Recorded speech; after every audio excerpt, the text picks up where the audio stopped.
السلام علیکم ملګرو، په خیر راغلی یو ځل بیا زموږ چینل ته. امید لرم چې ټول به روغ جوړ یې. دوستانو، په دې ویډیو کې په یو نوې موضوع باندې خبرې کوو. په نوې موضوع باندې معلومات درکوم چې ډېرو دوستانو غوښتنه هم کړې وه. د دې دپاره به راشئ اول فیسبوک ته. فیسبوک کې دوستان وایي چې کله مونږ ملګرو ته ریکویسټ کوو، مثال په طور زه راځم یو چاته ریکویسټ کومه، دا هلک دی، ده ته ریکویسټ کوم، نو ملګري هم وایي چې ډېر ملګري دي هغو ته چې ریکویسټ کوو نو دغه بټن چې وي اډ فرینډ وي، یعنې هغو ته بیا ریکویسټ ځي، کنفرم کوي که ډیلیټ کوي هغه کس.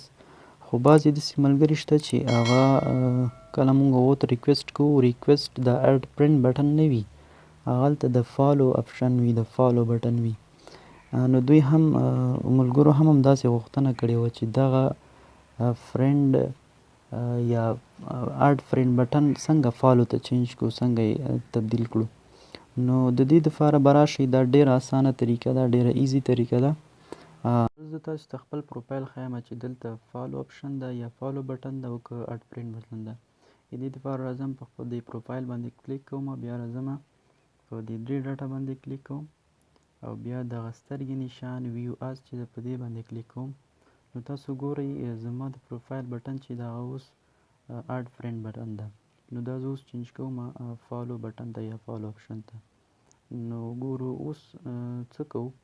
اول په دا کونج کې خلاص ته درې لاینه چې دي په دې باندې به کلیک وکئ او بیا به راسئ لاندې سیټینګ اینډ پرایویسي په دې کلیک وکړئ او بیا به راشئ لاندې په سیټینګ باندې به کلیک وکړئ.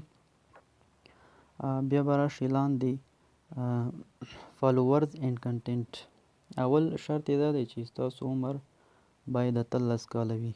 که 18 کالونه کته وي کولی شئ له سیټینګ نه یې چینج کړئ 18 کالو ته. چې کله مو عمر 18 کاله پوره و یا مو 18 کاله ته چینج کړئ، بیا به راشئ په فالوورز اینډ پبلیک کنټینټ په دې باندې به کلیک وکړئ او دلته چې کله راغلی دلته لیکلي دي فالوورز اینډ پبلیک کنټینټ. دغلته کوم شنې چیکونه چې دي دا شنه، دا به ټول تاسو په پبلیک کې کیږدئ. دا به هم پبلیک کئ، را به شئ لاندې هم پبلیک، ورپسې دا به هم پبلیک او دا ټول چیکونه چې دي پبلیک کې به کیږدئ. دا ټول پبلیک شو. چې کله مو دا وکړه بیا به راشئ دې ځای نه به ووځئ، لاندې به راشئ دغه پوسټس چې لیکلي دي په دې باندې کلیک وکړئ او بیا فاس هو کن سی یور فیوچر پوسټس دلته کلیک وکړئ. نو تاسو چې کله کوم پوسټ کوئ دا باید چې پبلیک وي، او که چیرته دغلته پبلیک نه لیکل شوي دا پوسټ سره لاندې، نو بیا په رایټ ناو باندې کلیک وکړئ. دلته چې یو پوسټ وکئ، مثلا دلته تاسو کوم پوسټ کوئ پاس یو اپشن درکړی وي،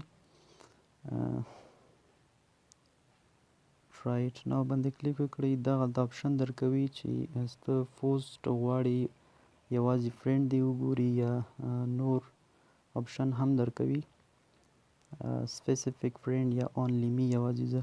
نو که چیرته دا چیک فرینډز کې وي، فرینډز اکسپټ وي او یا سپیسیفیک فرینډ کې دا چیک لګېدلی، مثال په طور دلته یا دلته لګېدلی وي، نو دا چیک به راواخلئ، تاسو به یې په دې پبلیک کې کیږدئ. چې دا سیټینګ مو وکړه بیا به دې ځای نه ووځئ او را به شئ پاس هاو پیپل فایند اینډ کنټاکټ یو په دې باندې به کلیک وکړئ. دلته مو چې کلیک وکړو بیا فاس یو اپشن درکوي هو کن سینډ یو فرینډ ریکویسټ.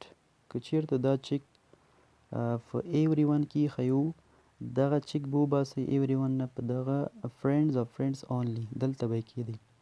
چې کله دا وشو نو اوس تاسو راشئ او خپل پروفایل وګورئ. د اډ فرینډ نه به پروفایل ته چې کله راغلی په دغه درې ډاټه باندې به کلیک وکړئ او بیا دغه سترګه نشان چې ده ویو اس په دې باندې کلیک وکړئ. نو وګورئ هغه اډ فرینډ بټن به فالو بټن ته چینج شوی وي. نو دغه طریقه ده، په دې طریقه تاسو کولی شئ دغه اډ فرینډ بټن فالو بټن ته چینج کړئ. اوس چې تاسو ته هر څوک فرینډ ریکویسټ کوي اډ فرینډ بټن به نه ورته راځي، فالو اپشن به ورته راځي. زه راځم عملي طور سره درته ښیم، یو بل اکاونټ نه دې ته ریکویسټ کوم.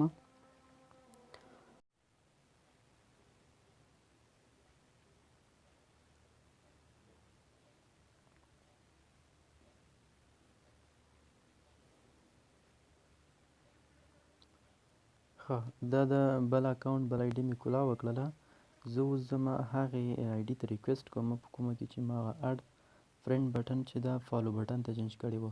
ګورو چې هغه اډ فرینډ بټن فالو بټن ته تبدیل شوې ده یا چینج شوې ده که نه. راځم اوس د هغه اکاونټ نوم دلته سرچ کوم د هغه آی ډي دغه آی ډي تیاره پرته ده سرچ کې د احمدزی حبیب الله او دغه کې ما اډ فرینډ بټن فالو بټن ته چینج کړی و. اوس راځم په دې باندې کلیک کوم نو وګورئ ملګرو دغه ده چې هغه اډ فرینډ بټن فالو بټن ته تبدیل شوې ده.